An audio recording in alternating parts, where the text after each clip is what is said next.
On this episode of the No Limits podcast, we connected with two of the youngest anglers on the Bass Pro Tour, Neal and Jacob Wheeler. Now, neither of these two guys have been on the tour for longer than 10 years, but they've both been very successful. As a matter of fact, we discussed with Wheeler what makes him so good at the MLF catch, weigh, and immediate release format. We also talked with Neal a little bit about the diversity that has made him a top 10 angler for several years as well. It's Jacob Wheeler, it's Neal, it's the youth edition of the No Limits podcast.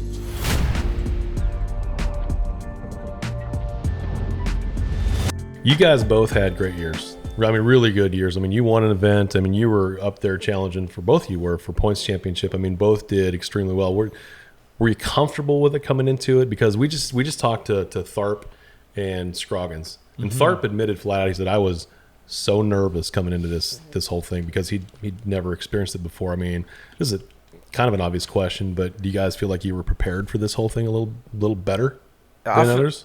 Yeah, I mean, he fished the selects and the cups, and I fished the selects for 2 years. So for me personally, I felt like I knew what I was getting into. It wasn't just coming into a whole new format and jumping in head first. Right. So I was excited, but to sit here and say that I had no nervousness at all, I can't say that without lying. So, I mean, you go into something new like this, and there's no way to not be nervous fishing against these guys, but it's been great. And I mean, next year, nervousness, probably not. No, so so much. But going into this year, yeah, there still was a little bit. How about you, Andy? Yeah, I think that I mean, a little bit. Just getting into the year after a few events, I think a lot of that went away. But overall, it was the same thing. We sort of both had fished this format several times, had success in this format, and you see that it for the guys that are I like to sort of put a group of anglers in two sort of different groups. You have generalists and you have specialists. Now you can be a specialist in something, but you this format, you need to be a generalist in a lot of ways because you need to be able to fish so many different techniques. Right.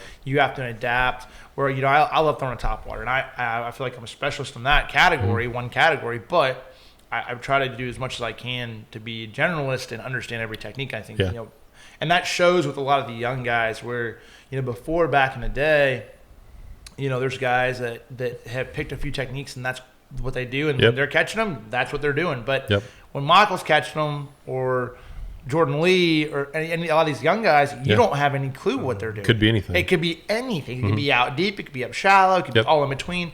And I think that's another reason why you're seeing a lot of the younger guys do so well.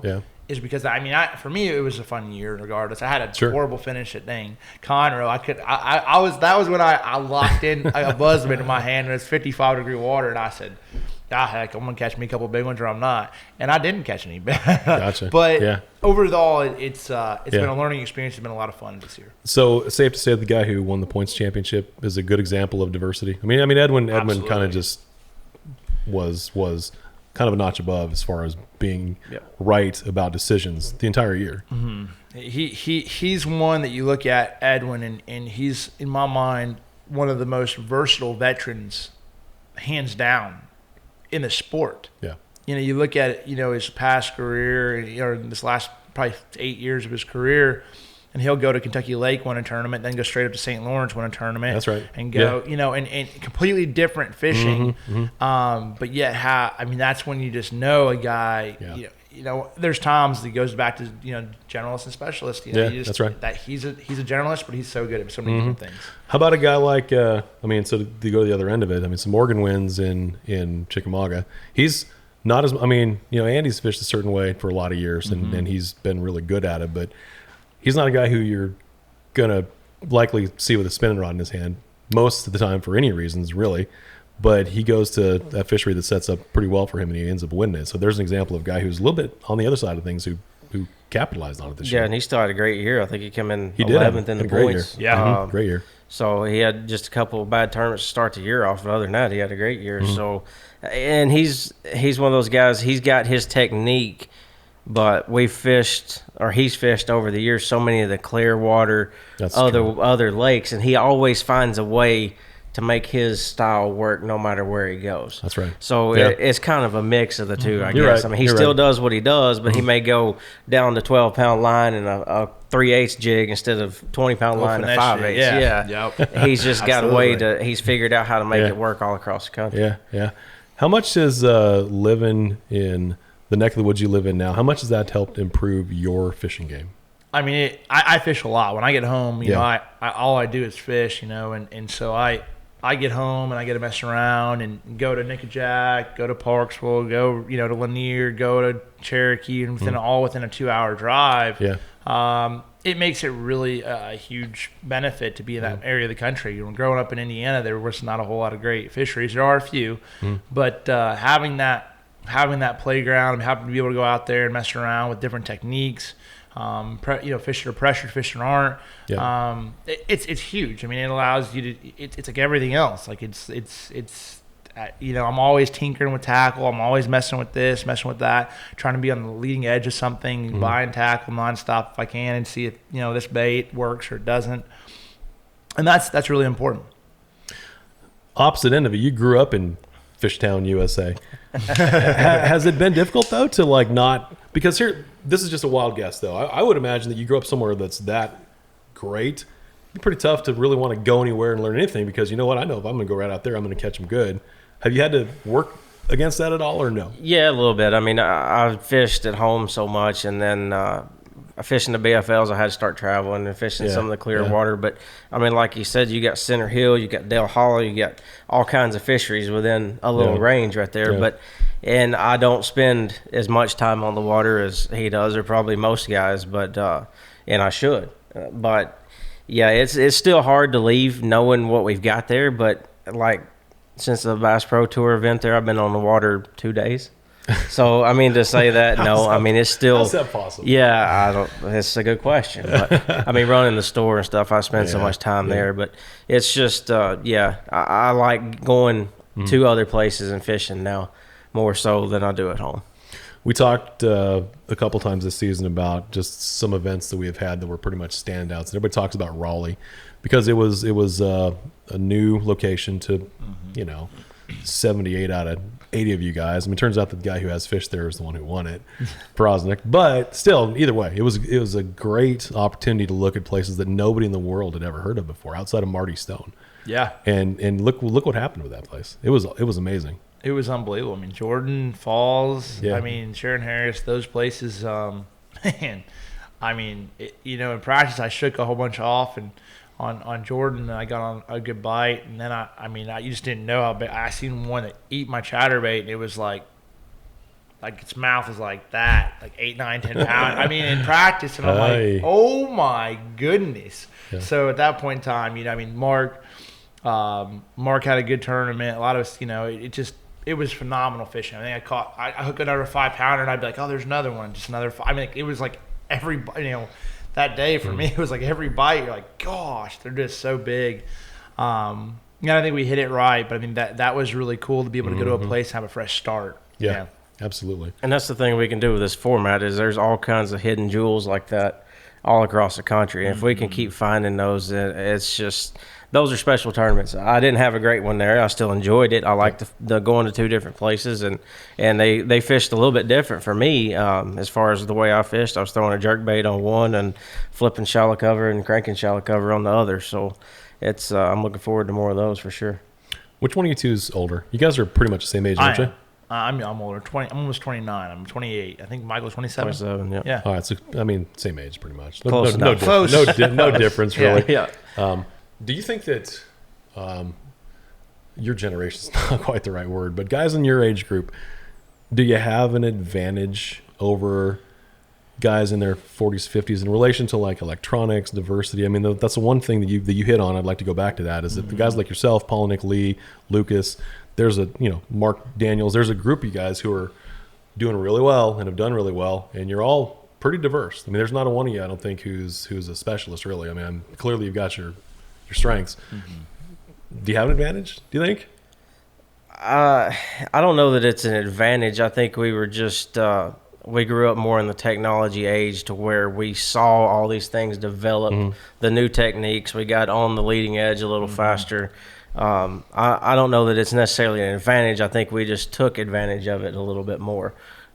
Growing up, I mean, you can even see the local people we would fish around. They did the same thing that they've done for 20 years, Sure. and Yeah. we would see some new technique, whether it's on social media or a TV show or whatever. We go out there and try and apply it to our lakes and learn off of it. Yeah. So I don't know if it's really necessarily an advantage, but I think just growing up in the technology age helped a little bit. Yeah.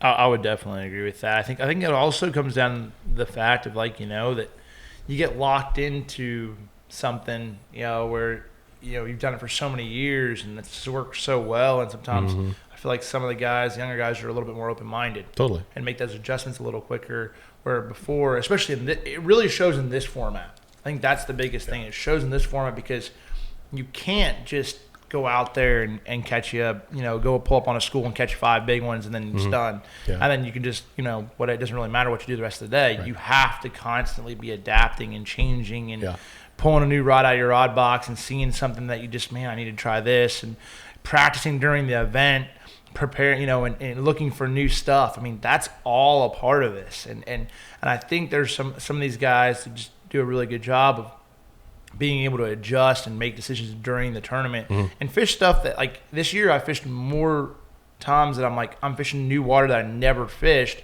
where in the past I used to not do that as much. I used to go through the little stretches and shake them off and, oh yeah, I caught a big one over here, there, whatever. And now you're constantly forced to fish new water and like roll by the seat of your pants. And I think that's what I think a lot of us younger guys, we make those adjustments really quickly, and that's, I feel like, some of what helps us. So it is an advantage, is what you're telling me. You're not saying the words, but it is. I mean, let's go further into this. So the sort of tournament bass fishing or competitive bass fishing is relatively young. Like it's not like baseball that's been around for a couple hundred years. I mean, it's within the past 50 years. So you guys have come in on the whole thing. I mean, when you started to fish as kids or whatever, you've had awareness of the game, I guess, for lack of a better term, differently than, say, Tommy Biffle or just guys who started off 30 years ago or whatever. So your sensibilities about the competition are just different. Yeah, I mean, it's constantly changing. I mean, you look at the Bass Pro Tour; it changed everything again. I mean, nothing's really been, like you said, it's not baseball where here's the way it's been and it's always been this way. Yeah. And the techniques change every year. The bats don't really get any different. The way the pitches are thrown aren't really any different. You got different guys doing it, but there's not as many variables. And just to be able to keep up and stay ahead. I mean, like he said, buy a new tackle, see if it's something that's going to work or it's not, or some other technique that you want to try, see if you like the way it is. I mean, it's just one of those deals that's constantly changing, and we have seen those changes very quickly in just a matter of years. I think before it might have taken 3, 4, 5 years for it to start changing and evolving, and now it evolves. It seems like every tournament. Oh yeah. Yeah, I mean, I would agree with you on that. I think that the biggest thing is like understanding and like certain techniques. It's all about efficiency too in this. Like you can get left behind because you should be throwing a popper and you're throwing a buzzbait and they're missing it, and if you're not a fish, or you should be throwing a buzzbait because you can cover 10 times more water, and you're throwing a popper and you're going down the bank and you're catching 10 where somebody else can catch 20 in the amount of time. You fish that bank that twice as fast and catch just as many of them, or catch 9 out of the 10 you would have caught, but it takes you that much longer to do it. So it's mathematics, it's understanding all that. There's a lot to it, and there's a lot of strategy. That's why I love this even more, is there's so much more strategy in this format than I've ever even thought about, would ever become in bass fishing. Do you leave stuff? Do you not? Do you keep? Do you save stuff? Is that and that's what's so much fun about it. You enjoy that part of the game. Oh, I love it. The strategy part is what makes it. When you feel like you outthink the fish, and you have to outthink your competitors. You have to.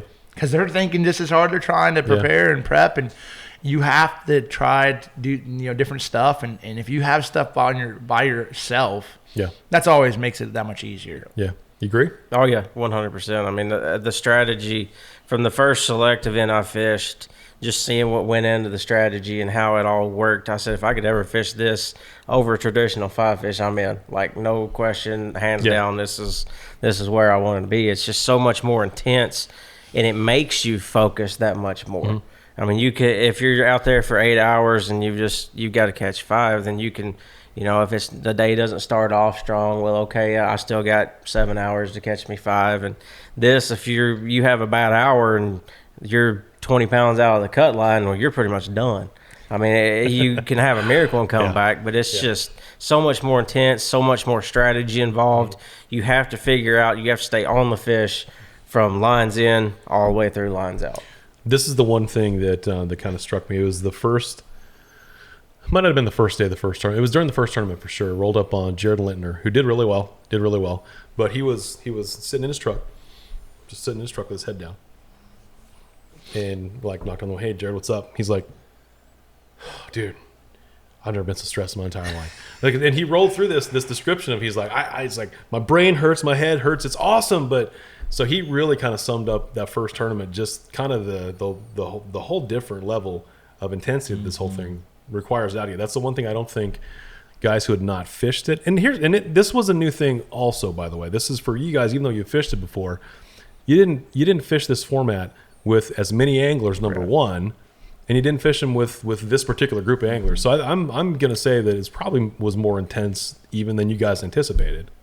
Yeah, absolutely. I mean, you got 40 boats on the water instead of 10 or 8 or whatever it was for each particular round. And I mean, even just, it's just totally, you can't describe it without being out there. I mean, you can watch the last 20 minutes of a knockout round and see what these guys are going through, but until you're actually out there and experiencing it, it's just totally different. When I watched the Cups on TV, I thought, it's gonna be fun, but surely it can't be that intense. And I got out there the first time, and I'm like, wow, you can't explain it to somebody. There's just you can't put it into words. You can't. It's something really special. I mean, and the thing is like you get out there and every single one of those fish that you miss, or the opportunity that you hook a fish and it comes off, and you're ticked off. I mean, you're mad about it. You're looking at your hooks. You're trying to make sure everything's right. You're swapping them out. You're like, every single one of those fish matters, and you're like, gosh, where before, you catch you a few and you get you a decent limit and you lose a 2.5 pounder. It's like whatever. Now you're taking your time. You're seeing where where he's hooked at, lipping him if he's not hooked well, and the intensity of, like, I mean, that's a difference. I mean, if I miss a 2-pounder and I flip underneath the dock and I'm mad at myself because I did something wrong. I'm like, gosh dang it, like, where, and that's what's so cool. And that's what I think with a lot of the people that watch day in and day out, a lot of the fans and that are watching, they see that intensity. They see how how excited we get and the ups and the downs. My wife told me, she's like, you're so lucky. And I said, what do you mean? She's like, you guys get to experience something that so many people in life don't. And so what's that? It's like, you guys get the ultimate highs. When things go great, that's truth. You get the ultimate highs. Like, it is unbelievable, but yet you still get the ultimate lows too. When things go bad, it stinks. Yeah. And so she's like, it's both at the ends of the spectrum, but that's something that very few people get that chance, that opportunity to feel that excitement that you guys get to. How strong is the panic when you're just dropping on the score tracker, and no matter what you do, even when you're catching them, you're still dropping? Because it's happened to every single one of you guys. So probably a few times this season. I don't know. I mean, I'm one of the guys that I don't really show emotion. And my camera guys and officials, they'll, at the end of the day, they'll say, how did you stay that calm? But inside, I promise you, it's not what it looks like on the outside. It's so much disappointment. But at the same time, I think this format also showcases the guys that are strong mentally, that doesn't let their mind and their body just spin out of control and just crash and burn. You gotta know all it takes is one cast to get you going back in the right direction. Just one more bite to point you back going towards what you need to get to. It's just, I mean, it's disappointing, don't get me wrong, but we've both been there, but it's much better being on top. It's a heck of a lot better to be on top. It's that roller coaster ride. It's like when you come over that hill on the roller coaster and you drop. When you start dropping, like, and you lose your stomach there for a second. That's what it feels like when you're starting dropping down the leaderboard and you're getting down to 21st and 22nd. I mean, in North Carolina, I had a horrible first period, second period in the championship round. I catch him on his frog, I catch a big in, like an 8.5 pounder to close it out. I'm like, this is unbelievable. And then, Porosnik starts slowly coming back. Boom, boom, boom, boom, boom. And he ends up taking the lead. And now I'm down by 7 pounds. And I get back within 3 pounds. And I mean, every one bite I'm getting, it seems to be like a 3 to 8 pounder. So I know I'm only 1 bite away. And there's like 10 minutes before, we're done. And it's lines out. So I'm running around. And it's like, in my mind, I'm like, I remember I missed that one next to this one bull rush. I'm like, yeah, it was like a 4 or something. I said, and there's like 2 minutes to go. And I'm like, let's go win this thing. And in my mind, you always have to tell yourself, all right, let's go. I skipped that frog up there and I'm just like, all right, eat it now. Never happened. And then it lines out and it was it. So, I mean, that's what's so crazy about it. I mean, it is something that it stinks when you're on the bottom, stinks when you're falling, but man, like Michael said, when you get one bite that pushes you in the right direction and gives you that, when you figure it out in the event and it just clicks and you're just like, oh yeah, I know what they're doing, and there's nothing better. You realize how compelling that is from a viewership standpoint. You don't get to witness any of this stuff live. So for us who are like looking at this and actually seeing it happen, so MLF, we're trying to represent a sport, a game pace. That's what we're trying to represent. And so you guys did it from the first event when Iaconelli just barely missed it. And then from then on, it just happened all the time. But what you're describing right there, where everybody was waiting for you to hook that fish. I mean, for like that last little bit, everybody's like, I was watching. Really going to do it? Really going to do it? It's really going to do it? I mean, honestly, regardless of what the result was, that was compelling to watch. Oh. Yeah, I'm sure you hate it, but it was compelling to watch. It's still in my, I'm like, son of a gun. But at the same point in time, I do. I went back and watched it, and I'm like, dang. Yeah.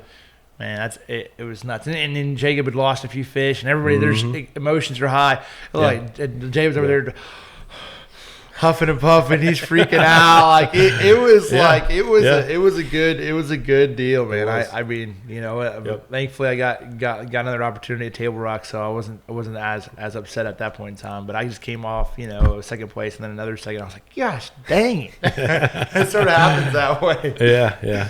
Why do you think he's so good at this format? I've asked him this 100 times, but I'm versatility. Yeah, I mean, it's like you said, the generalist and specialist. Yes, he's got. I mean, I know how much he likes to throw top water, whatever it may be, but he can look at a bank and I've seen it when he's fishing live and be fishing one way and just see something a little bit different, the way the sun's hitting somewhere in a little shade pocket or whatever, and run over there and just immediately have a whole nother pattern click. Yeah, and he's got 2 patterns going at the same time. So just the versatility. I mean, he's undoubtedly one of the best ones out here, if not the best currently, from what I mean, in my opinion. So it's you're shaking your head over there, dude. The results are the results, man. Yeah, that's right. You're really good at this deal. But the versatility, I wish I could be. I'm getting there, and I used to be one of those guys that, like, I would get locked in, and this is how I did good in practice, and this is how I'm going to either crash and burn or do really well.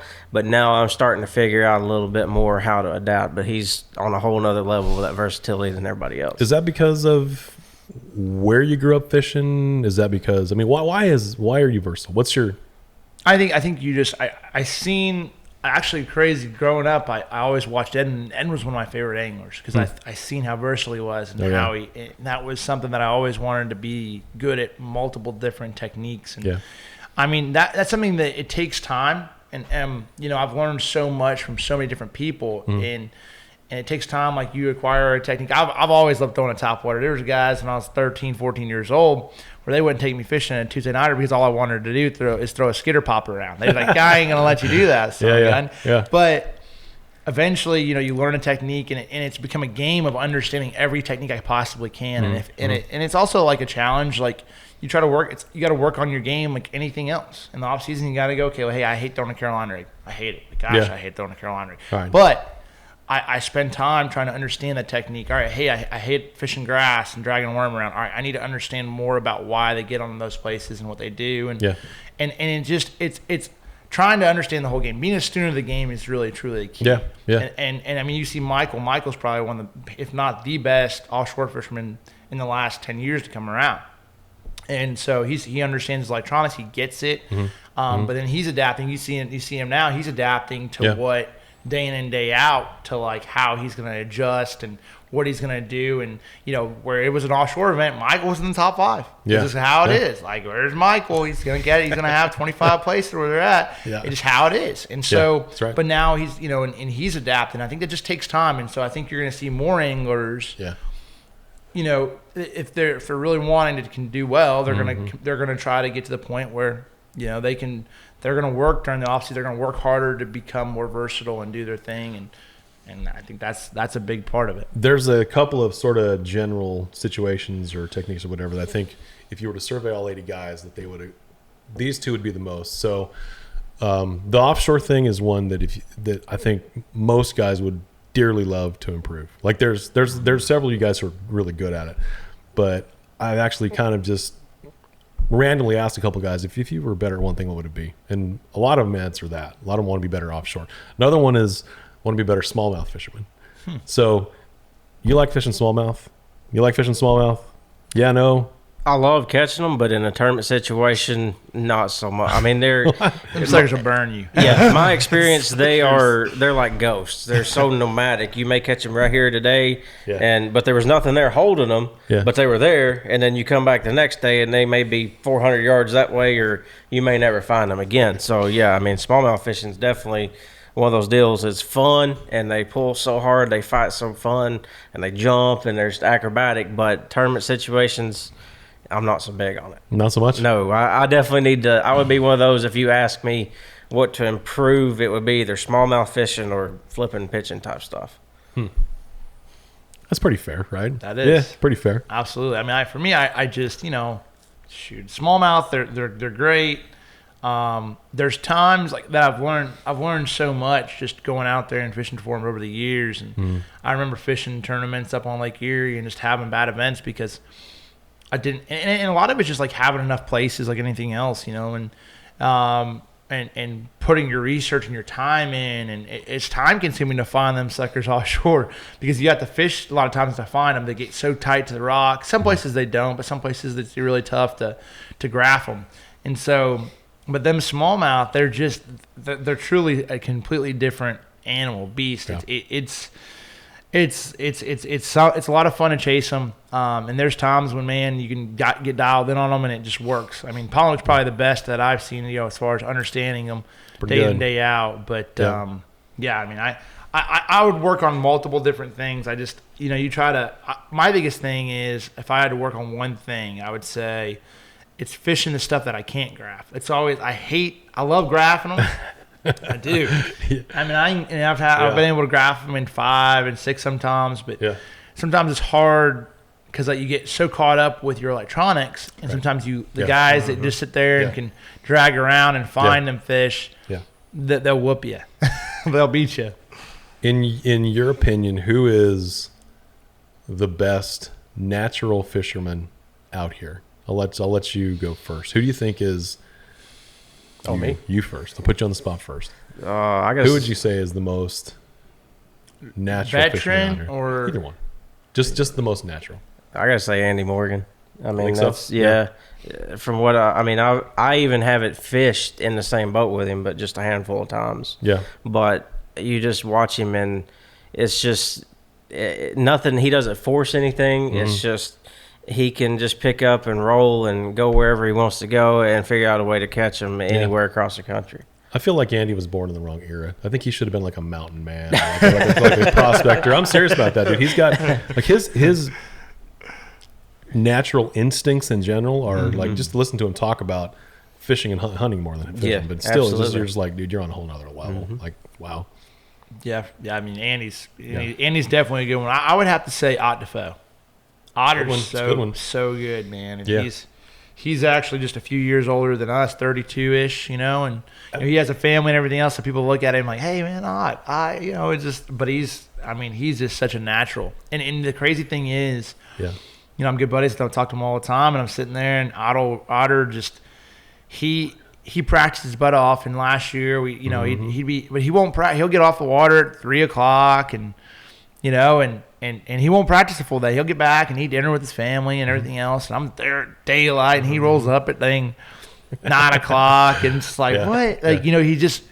Now don't get me wrong, he works hard off the water and in prepping and researching and doing as much as he can there, but that guy is truly special and a special angler. It's kind of deceptive how so because he's been so successful, I think people associate him with being around for the last 15 or 20 years, and that's not even close to the truth. Like you pointed out, he's not that much older than you guys. He's just been so good since he showed up that people just think, well, he's been here forever. He hasn't been. Absolutely. I mean, Mark's a great, natural fisherman. There's so many different ones. I think Jordan Lee's a great, phenomenal natural fisherman. Oh, yeah. I mean, he runs with it, and now I'm gonna go over there, won't throw it out there and catch a big one. He just there's a lot of them out there. But you see, there are people that you have to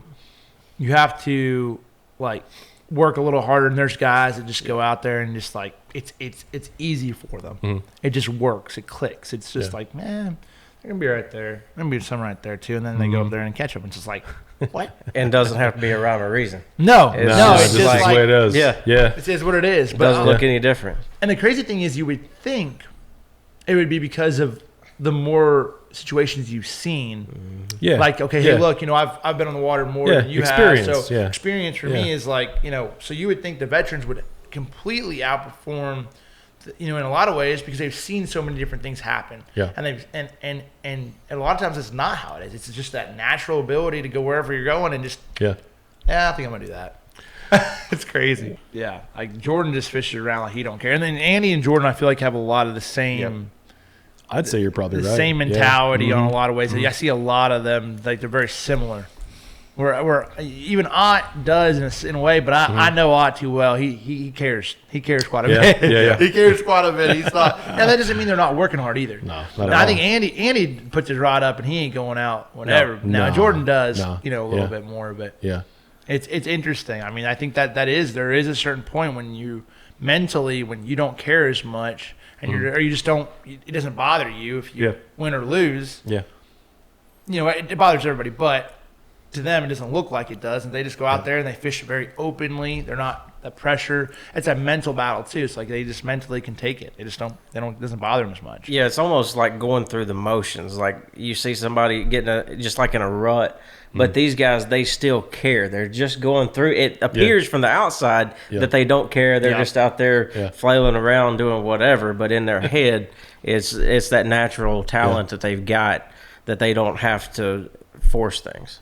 I'm intrigued by how fishing knowledge and I guess just instinct, obviously you're born with it somewhat, but how it either gets into you from where you're growing up or despite where you grow up. Like for instance, until you travel throughout the South, you don't understand just how fishy everybody is in the South. Like it's just fishing and hunting are super important. It's a way of life. It's not like that all over the country. Like where I'm from on the West Coast, there's plenty of people who do it, but it's just not the same. It's just not the same. It's a way of life. Yeah. And so you see guys who grew up, I keep going back to you. Indianapolis, Indiana doesn't strike me as being like steeped in fishing and hunting tradition.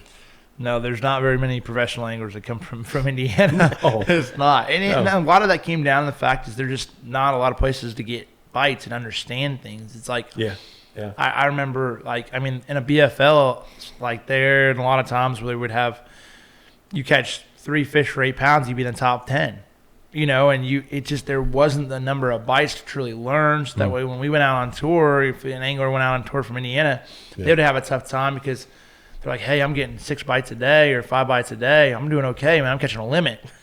That's not going to work. No. That does not work. It does not. And it's like, I think it was the fact I got out so young. I had an opportunity when I was 20 years old. I fished I won the All-American, and I started fishing professionally. And I think one thing that I've always said, it takes about 4 or 5 years, I think, to be a professional angler on tour to really see a lot of different circumstances and to acquire a lot of that knowledge of what goes on. So you never really try to judge anybody off the giddy, because you'll see anglers that I've looked at. I'm like, man, that guy, he's having a tough time, and then all of a sudden, his 5th year, he's like, bing, and it clicks, and he understands, and he's seen so many things and why he's done a bad, he made a bad mistake, and then so I think a lot of that has to do with it as well. Is keeping an open mind, but at the same point in time of acquiring enough knowledge about certain types of lakes, natural lakes, rivers, Tennessee River, tidal water, all of those things. They're all different, and the fish relate completely different in each of those lakes to certain pieces of cover structure and all that stuff. So that's a learning curve in and of itself. It's kind of funny how we'll go back to Edwin, and he told us this during his interview that we just shot with him a couple days ago. Edwin has done as good as anybody could possibly do, right? I mean, he's won a bunch of events. He's done really well. He won the Classic. I mean, as good as you can get. He had not quite closed the deal as far as winning an end of the season championship. He's come close, several times, and he admitted, he said, I mean, I guess I wasn't ready for it. I mean, I guess we got to a point where I just spun out, wasn't what he said, but more or less that I just couldn't quite make it happen. This year, which is probably even scarier, like Edwin Evers gained like this level that he had not been at before, and he was at as high level as you could possibly get. So he's in his 40s, like, and that hit him in his 40s. So you guys still have the opportunity. You got another 20 years before you get as good as you're going to get. Yeah, that's a question that everybody asks all the time. Is like, what do you think the peak age is to be an ambassador swimmer? Yeah. What's the peak age? Yeah. I think it's whatever you make it out to be. I mean, I don't think that I am, or I don't think that you are, and that's scary. But I mean, I would think somewhere, 30, between 30 and 40, somewhere in there is what I would say. 35 to 40. Yeah. There's nothing that can replace the time on the water, seeing certain things transpire, certain things not transpire. There's just no replacement for that. This guy shucks his things a lot. Like, dude, you had a great year this year. Like, and we did a story about that. We did a story about the fact that you're just the quiet guy who finised almost top 10 every time. Yeah, he was almost won the thing. Like, yeah, that's just his personality. He's just like, oh no. That was good stuff. Yeah, I mean, it was a good year. Looking back at it, there was, 2 tournaments that got me, the one at Raleigh and the one at Conroe, but I didn't make the cut in those to the knockout round. But, I think not only for me, but I think a lot of the guys, the start of the Bass Pro Tour breathed a new life into everybody. Everybody was doing the same thing for so long, and just like you said about Edwin, but a lot of those guys had just been going through the motions. It was all the same. There was no diversity. And I think the start of the Bass Pro Tour just brought everybody together more as a group collectively of anglers, and it brought out the competitive nature in everybody. The format's going to do that. It's going to make you more competitive. No matter what your nature is, you're going to get there to where you have to feel like you got to do it. You got to be above that cut line. It's just a totally different experience. Well, here's the thing: if you're not competitive, you're going to get killed. That's one thing. This particular format is like you have to be from lines in until you're done. You have to compete every single minute. Yeah. That is what separates this than any other format out there. That's what it is. If you don't, then you're just, you're going to be down towards the bottom of the pack. Yeah. Safe to say that both of you would automatically, both the Lake Chickamauga would be on the tour stop every single year. Probably. You guys love to go to Chickamauga every single year. I like it, but I hate it because I fish out there so much. And when we find out that it goes there, and I'm like, man, I just enjoy going fishing. You can't go, right? And so I can't I can't go out there and go crappie fishing with my buddies, and I go messing around and that sometimes stinks. So sometimes I'm like, don't go to Chickamauga. I want to in January. I want to be able to go out there and mess around and just have a good time and try to catch a big giant one. And those are the times that there's sometimes it's nice, but at the same point in time, I'm like, I don't know. Yeah. There's still not a better feeling than getting to fish a pro level tournament sleeping in your own. That is the truth. That's so nice. That was the first time ever for me. I was like, gosh. I live a little bit further south. But So nice. Can I just say that on behalf of everybody who went there, your shop in that town were as welcoming as anybody we've ever been around. It was super. That was a fun week for everybody. Appreciate loved it. Yeah. Dayton's done such a great job with bringing in the tournaments, and the sheriff's department and then Homeland Security, and my dad helping out with all that stuff, getting the traffic flow in and out. And it seems like it doesn't matter the size of the tournament. Everybody always says this is the smoothest event we've ever had. Yeah. And it was a great time. I enjoyed. We cooked steaks for the guys one night, and done some barbecue another night. So it was a great time. That shop pretty much became mission control. Like we just all showed up there. We had places to work across the other side of the place, but we all just went to the shop. Yep. Yeah. Oh, it's a good hangout, no doubt. Oh, it's a great hangout. Yeah, awesome. I'd say it's town central. I don't know what you have like as far as City Hall and all that, but I would say that your shop is pretty much the nerve center of that entire town. Yeah. As mentioned at the top of this, we're at the Cup event number 2. This is 2 of 4 for you. You're one of only a small handful of guys who fished well enough to qualify for all 4. This is your first, and you're going to be at the next 2 afterwards. So you missed the first one. So we missed you out there. That buzzbait got me, Conrad. Stupid buzzbait. It's okay. I'll get over it. Yeah. So back to the original format of not knowing where you're going to go, jumping in the car, having your official drive you to some random place and so forth. Is it good to be back with this? Do you guys enjoy this? Absolutely. I mean, it's different. It's no practice. You have no clue. You could show up and basically go anywhere within a 2.5 hour drive a lot of times. So just the thrill of not knowing, and everybody is on a 100% level, equal playing field. Everybody's got the same electronics, same boats, same opportunities to bring the tackle. There's no information at all, of course, and that's just that's something that you can't replace. You can't put in the Bass Pro Tour. It's just totally different. And then to be able to qualify you're competing against all 80 guys for a spot of 30 to get here. That's a big deal. I mean, I always enjoyed the selects, but to make these seems like an even greater accomplishment to do that against the guys we fished against. I would agree. I mean, the Cups are just they're fun. They're the majors. They're fun. They're awesome. Being able to roll up and just get all the tackle, put it in the boat, and just go fishing and drive up to somewhere place you've never been to. The coolest thing about these events is a lot of times we're going to places that no one's ever fished. Yeah, you know what I'm saying? Like nobody has any prior knowledge to it. Yep. Some of them there are, but most of them you're just rolling up and you're like, wait, what's the name of this lake? Like, that's right. Is there largemouth? Is there smallmouth? Yeah. If you're down south, like what? And that's so much fun to be the first time on the body of water and just to ride around and analyze the lake and try to pick out something that you like or you've seen or what they're doing. I mean, that is so awesome. And like Michael said, everybody's in the same boat, same motors, same electronics, same everything. I mean, that's really, really cool. It does not get to like a cleaner way of performing, just pure form of competing day in and day out than these cups. And that's what, I look forward to them every single time. You guys both brought your rigs to this one. There are several guys who flew to this one. Would you ever fly to one? Because to me, it seems like a disadvantage. The only way I would do it is if I could put my stuff in somebody else's vehicle and them drive it up. But for me to fly and ship all my rods, and I'd be afraid that they'd come back folded up like a big V. And then what do you do at that point? Because you can't borrow somebody else's tackle. No. So you just have to go to the store and go to Bass Pro Shops and find you some rods. Yeah. But I don't think I could fly. Yeah, Otter actually took Otter's tackle. Heard about that? Yep. This week, and that's the way to go. If you have somebody that's driving up, but see, for me, it's like we're in New York. There's some awesome fishing around here. I feel like a trip to New York is like summer's not really complete until you come back up to New York and go fishing. And so I wanted to stay up here after this thing is over. So I'm like, shoot, I'm bringing my boat. We're gonna go make it a trip and have some fun, shoot some YouTube stuff and YouTube content. It'd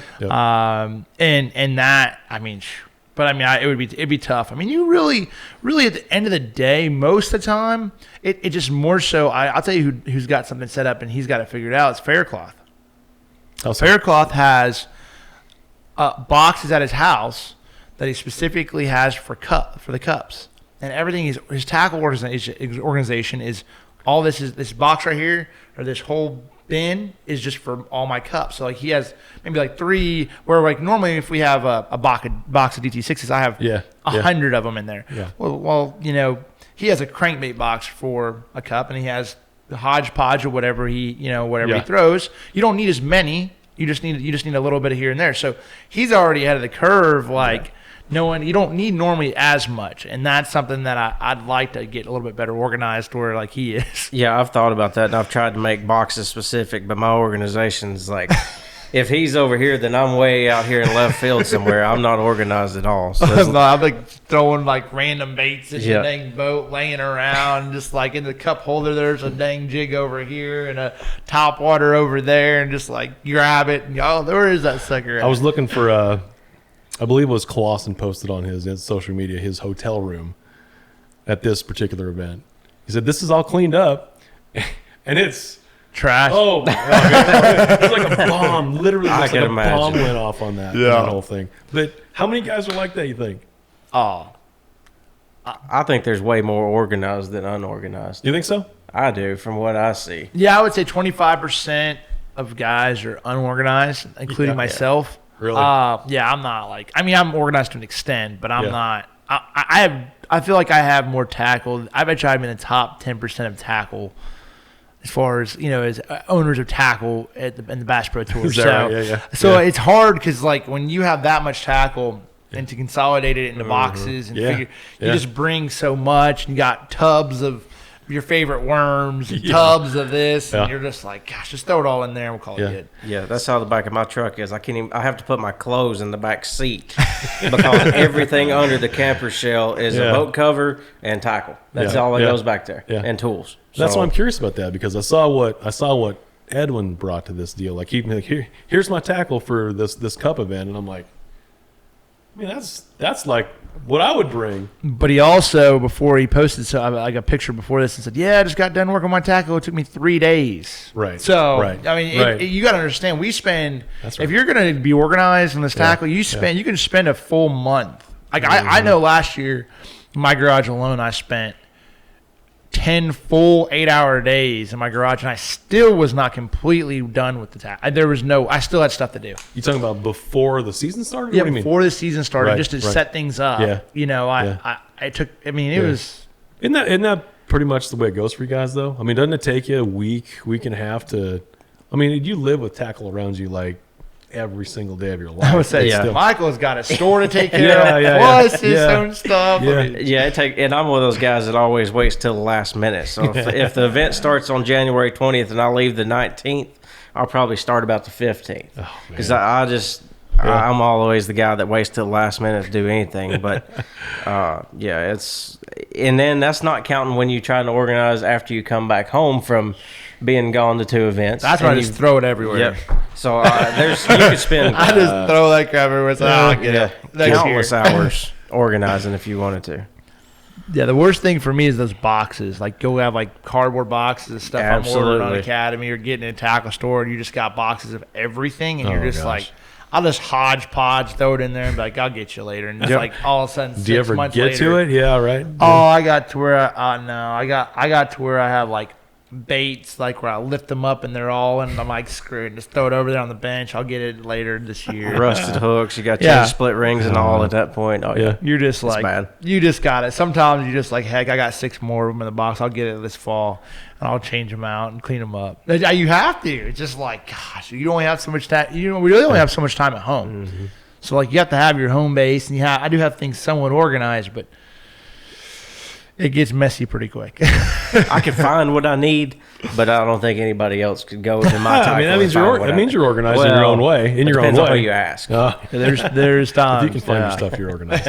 Yeah, I'm going to finish with a question. So let's have a red crest prediction. I'm not going to make you choose who you think is going to win, because you should both choose your own selves. But how much weight is it going to take to win the championship round of Red Crest, Mississippi River, late August? How much is somebody gonna have to catch? First number comes to my head, 75 pounds. 75. Yeah, I think this is the thing. So it depends on how many people get to actually practice up there. Mm-hmm. So I don't think it's going to be quite 75. Fish are there to catch 150. But I think it'll be 62 pounds is what I think. I think because you might have out of the 10 guys, you might have 2 of those guys, maybe 3 that spend some time up there. Maybe more guys will do it. I don't know. I'm it all depends on how your first day of practice goes down in pool 8. Yeah. But I'm 62 pounds. That's what I'm gonna roll with. So on August the 27th, I'm going to call both of you guys back. Tell you who's closest to the pin. What's the prize?